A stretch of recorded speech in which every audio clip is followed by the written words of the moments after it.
মা, তুমি দেখছো আমি আপুকে কত চেঞ্জ করে দিয়েছি। আগে তো কোনো কিছু বুঝতো না, স্মার্ট কাকে বলে, শাড়ি কি করে পরতে হয়, জামা কি করে পরতে হয়, মানে সব সময় ওর মন মতো থাকতো। আর দেখো আমি আসার সাথে সাথে ওকে একদম চেঞ্জ করে দিয়েছি। দেখো ওকে কত সুন্দর লাগতেছে। জানো তুমি, এই জন্যই কিন্তু আমি এই জায়গায় আসছি, শুধুমাত্র ওকে চেঞ্জ করতে প্রিয়া, বলে। এই যে একটা নিউ ফোন, এই ফোনটা তোমার জন্য কিনেছি। নাও। ও নিয়ে আসছো? হ্যাঁ, আসলাম। আর এই যে এই বিটকেসে 5-6 লক্ষ টাকা আছে। হ্যাঁ, ও মা, এত টাকা দিয়ে আমি কি করব?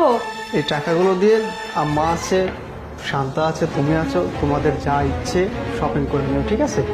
আমার হাতে সময় নেই, আমাকে অফিসে যেতে হবে, খুবই বিজি আছি, অনেক কাজের প্রেশার সামলাতে পারছি না।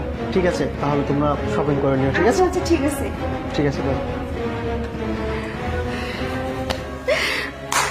মা, দেখছো আপু যদি এত চেঞ্জ না হতো তাহলে কিন্তু এত কিছু হতোই না। দেখো দামি ফোন, 5 লক্ষ টাকা, মানে কি বলবো, মানে কিছু না চাইতে পেয়ে যাচ্ছি।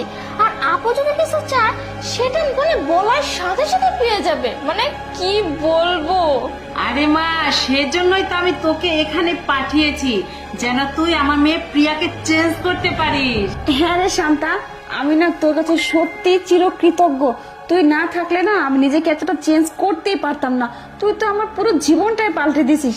যাই হোক শোন, এখন এত কথা বাদ দে, মার্কেটে যেতে হবে না, চল। আরে হ্যাঁ হ্যাঁ, মার্কেটে তো অবশ্যই যাব, আর আজকে অনেক কেনাকাটা করব। আচ্ছা মা, তোমার জন্য কি নেবো আগে থাকলে কিন্তু বলতে হবে, বলো কি নিবো। আরে আমার জন্য কিছু লাগবে না, তোরা দুইজন বোন মিলে মার্কেট কর, তোদের মার্কেটে আমার মার্কেট, এটাই আমি অনেক খুশি। শান্তা শোন, আমার না একটা নেকলেস অনেক পছন্দ হয়েছিল বুঝছিস, তখন টাকা ছিল না, কিনতে পারিনি, এখন অনেকগুলো টাকা পেয়ে গেছি, আজকে নেকলেসটা নিবই নিব। আর মা, তোমার জন্য নিব, চলো তো। আরে হ্যাঁ হ্যাঁ, শপিং তোর জন্য হয়েছে, চল চল মা, চল চল।